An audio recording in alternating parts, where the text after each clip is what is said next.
Good afternoon. It's my pleasure and privilege to be participating in the Sri Lanka HPB Association meeting.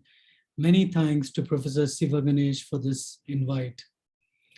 In this quest for R0 resection in pancreatic cancer, my brief is to speak about decision-making and techniques in venous resection during pancreaticoduodenectomy.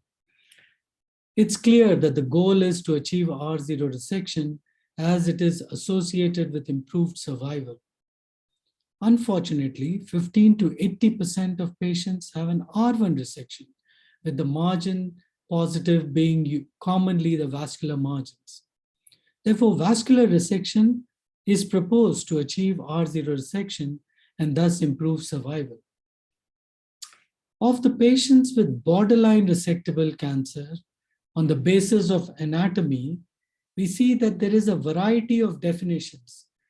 Suffice to say that if there is a tumor vessel interface of more than 180 degrees, abutment or encasement of short segment vein or thrombosis which are suitable for reconstruction, these findings merit a venous reconstruction for these patients. Radiological assessment in this patient clearly shows a resectable tumor, whereas in this patient, there is loss of interface between the vein and the tumor, and the abutment is more than 180 degrees, clearly a borderline resectable pancreatic cancer. Whereas in this panel, there is encasement of the vein with encasement of the artery. Clearly, it's a locally advanced or unresectable tumor. So preoperative radiological assessment is the key to determine whether the patient requires a venous resection or not.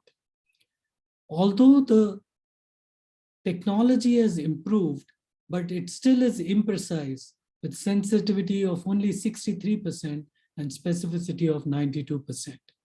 And this is because of the differences in resolution and image quality, artifacts due to biliary processes, and more recently, the new adjuvant therapy and its response creates fibrosis, which is difficult to differentiate with tumor.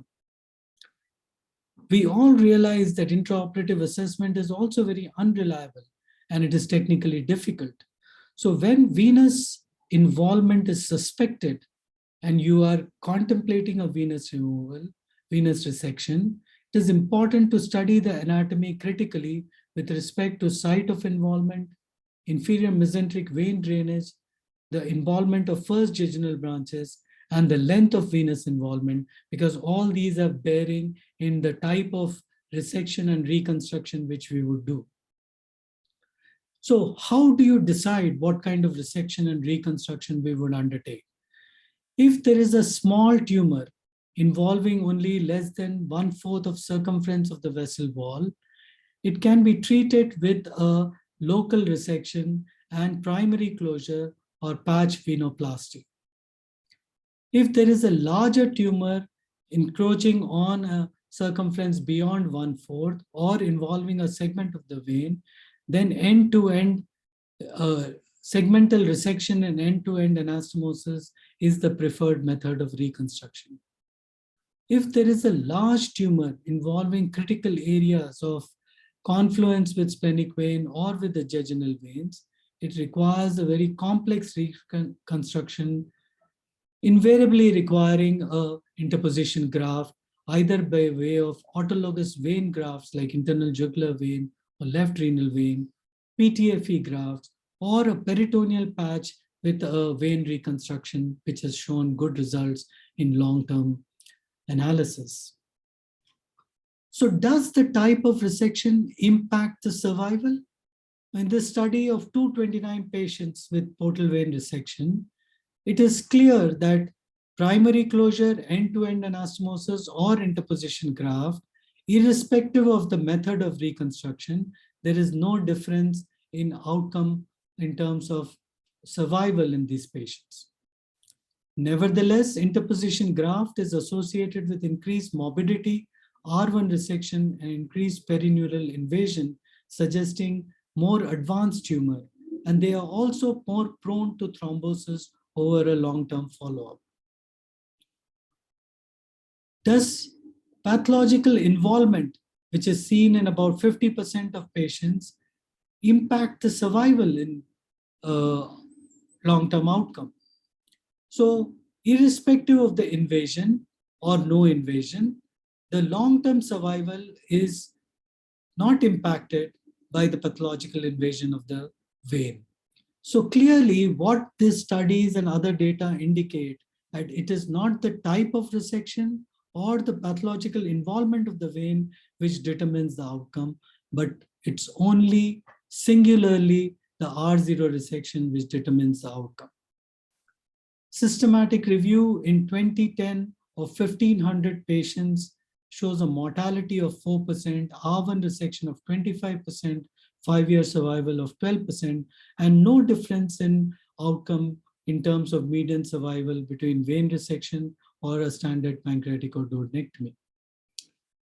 Nevertheless, more recent meta-analysis in 2017, 2019, and most recently in 2021 of large number of patients give a different spin.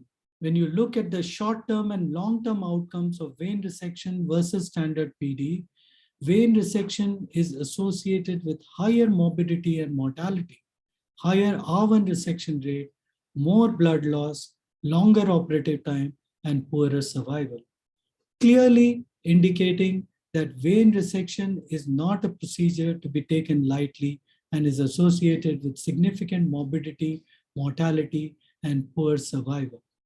So when should you resect a vein?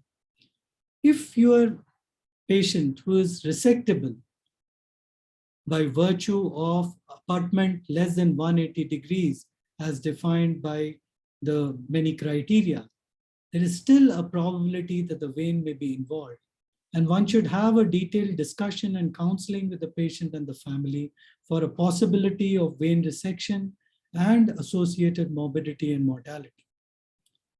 If during surgery the tumor is adherent to the vein and not easily separable, it is prudent to undertake a venous resection so as to achieve an R0 resection and not land up with an inadvertent venous injury resulting in bleeding and problem during surgery. In patients with borderline resectable pancreatic cancer, the consensus, I think, is towards a neoadjuvant approach to these patients, reassessment by radiology and intraoperative assessment. And if again, the tumor is adherent to the pain, best is to undertake a venous resection, achieve an R0 resection. Thank you very much for your kind attention.